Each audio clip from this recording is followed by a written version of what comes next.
Hello and welcome.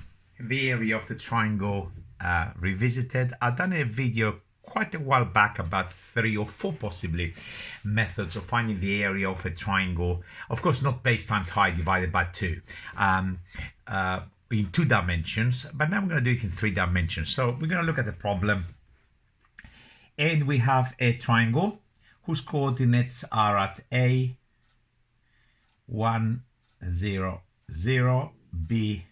Try to keep it nice and simple so we can verify the result in many different ways. 0, 2, 0, endpoint C is, let's put 0, 0, 3. So, and let us draw a picture as well so we can actually, it's a little bit difficult to draw in 3 dimensions, so try to follow how the axes are in this particular diagram here. So A is here, B is here, and C is here. So the triangle looks something like this. That's A. B is on the y-axis. No, sorry, that's B here. I'll label the axis in a second.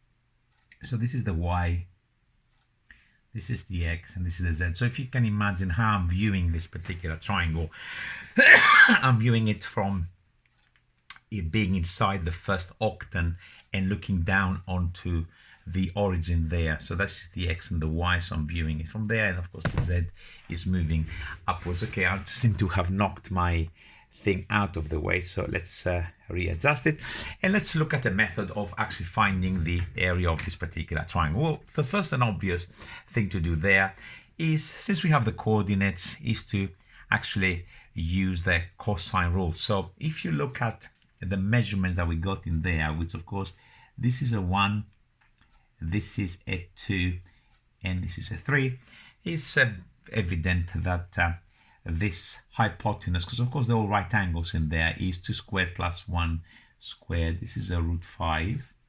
That's the length of AB. The length of AC is 1, and 9 is root 10. And the length of BC here, 9 plus 4, root 13. So we can definitely find the area of this triangle in exact form using a combination of the cosine rule and sines and whatever you want to call it from elementary mathematics. So we can say, for example, by the cosine rule, I'm going to find the angle, let's say CAB, which is opposite the longest side of the triangle. So by the cosine rule, we can actually say root 13 all squared is equal to 10 plus 5 minus 2, root 10, root 5, cos of theta. What do we have in there? We have 2 root 50, which we can reduce. That's this bit here, lots of cos theta. I'm making it to the left and making it positive is equal to 2. So the cos of theta is 1 over the square root of 50, which of course is the same as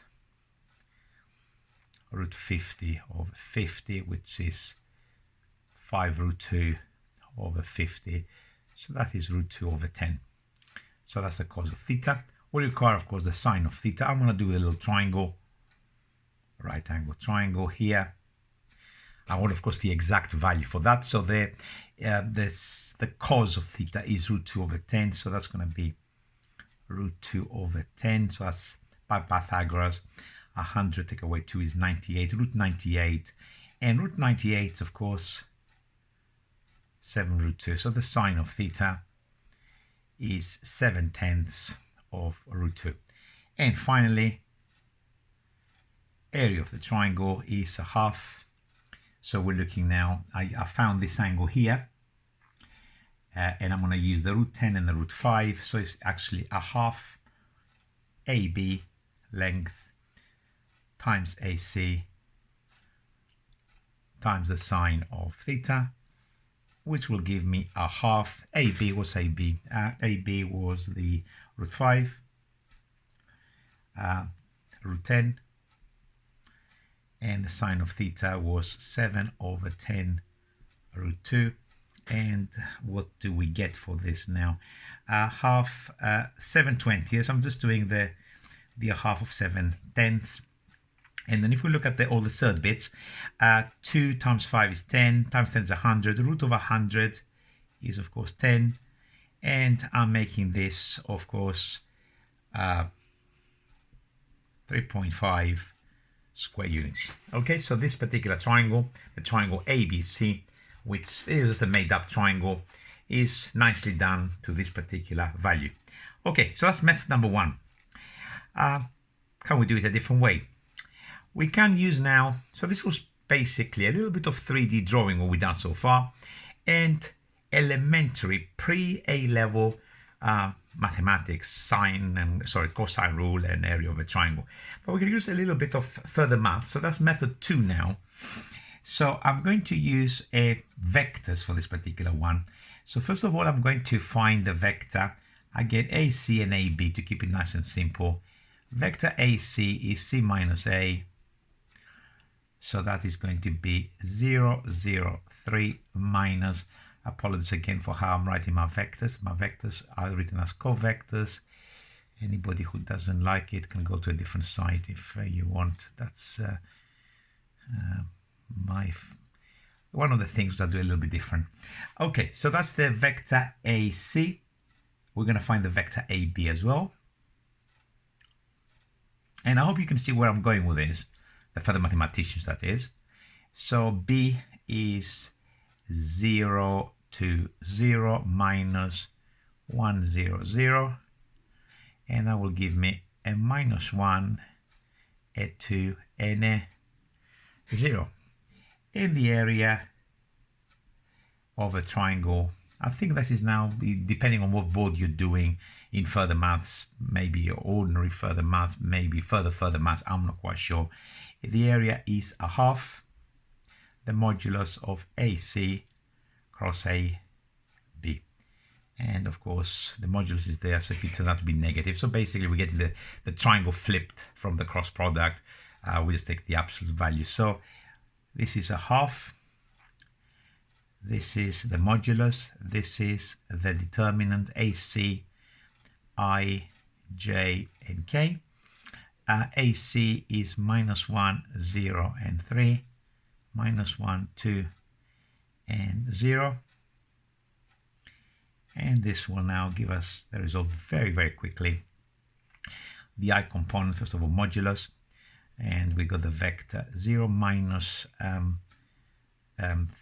6. So that's the first component. Then I'll do the other one backwards rather than putting a minus sign. So it's going to be a minus 3 minus 0. So that's a minus 3. And the K component is a minus 2. So they're all negative, which I can just factorize a minus and throw it away from the modulus. That's a half. 6, 3, 2. Or I would have written it, of course, AB cross AC would have actually given me that straight away. And this is equal to a half, by definition, modulus 6 squared, which is 36, plus 3 squared, which is 9, plus 2 squared, which is 4. 36 plus 4 is 40, 49. Root 49 is 7, 7 over 2, or 3.5 units as before. A lot quicker, a lot more clinical. Okay. That's the second method. Now, can we do another one for this? I guess we can, but now we're moving into sort of like university maths, and that will single out quite a few people that haven't seen surface integrals. Although the surface integrals and the double integration, again, I'm keep moving my tablet, so let me readjust again, is too much for this particular question. So the first thing is, let's take off some of this information from here, because I might need to put my own information in there. So let's look at this particular triangle, and I want to find the area of this triangle. What's the surface integral? So basically, I'm trying to find 1 ds, where S is an area element on this particular triangle. What am I going to do with this particular one? First of all, I need the equation of this plane. because of course, although I have it as a triangle, it's an extendable plane, and we can do that by inspection. The equation of this plane is very, very simple. To give me there a 1, let's keep it as a 6x. Let me just write it, and you can see where I'm going with this. 6x plus 3y plus 2z is equal to 6. So I claim that's the equation of the plane there, which contains this triangle. You can check it very quickly. When, for example, y and z is equal to 0, we have 6x is equal to 6, so x is equal to 1. When we're making those two equal to 0, 3y is equal to 6, y is equal to 2. And when we put those two equal to 0, 2z is equal to 6 and z is equal to 3. Is the correct equation of the plane. So what do we do with this? First of all, the normal of this plane, from further maths knowledge, is of course the vector 6, 3, 2, which you will recognize from, because we had the 6, 3, 2 there when we did the cross product. A lot of these things kind of like have connections, which is sometimes difficult to see how they connect. Okay, what we're going to do now is we're going to project this surface integral. I'm going to project into the xy plane. So I'm going to project it there, and this region, let's call it R. And let's draw it here somewhere. This is 2 and this is 1. So that's the x. This is the y. And this is 1 and this is 2. And this is the region R. In order to do my double integration, I guess maybe I need the equation of this line, but I might not need it because it's so simple. The equation of this line, I get it by inspection. You can take your time and do all these kind of things. Is 2 minus 2x, I think. X is 0 is giving me 2. And when I put 1, yeah, that's the correct equation of the line. And now I need to project into the xy plane. Those who have done surface integral, they should know that this is dx dy, and we have n hat dot k hat, where hats of course indicate unit vectors. So let's work these quantities here and see what this will give us now. R, first of all, n hat. N is this, so n hat, a unit vector in this direction, is 1 over the square root of 36. The modulus, let me actually put an extra line here, is n divided by the modulus of n. So it will be, of course, the square root of, we got there, 36 plus 9 plus 4. And the vector is 6, 3, 2. That looks like a C there. Looks very silly, the bracket, which of course will give me 1/7 of this vector, 6, 3, 2. So that's my n hat. So what do we have in there? We got 1 dx dy. The n hat is 1/7, 6, 3, 2. To be dotted with a k vector.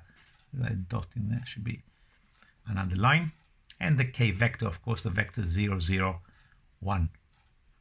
And when we do this particular one, we're going to have integrating over the region R.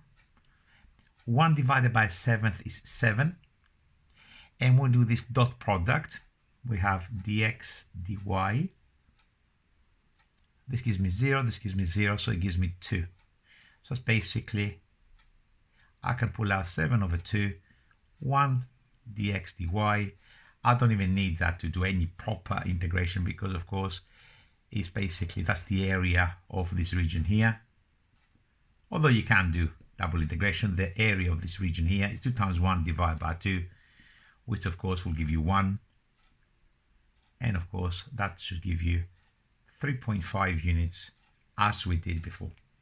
I hope those who have the full knowledge, and please, if you're not university level, do not panic too much about this. This is the last approach is really unnecessary for this particular kind of task. one of the first two. In fact, method number 2 is the one that you should really be looking at. But this is just shows how they all fits together, and all of them come to the same answer. That's it for today. I'm signing out, and I'll see you real soon. Bye for now.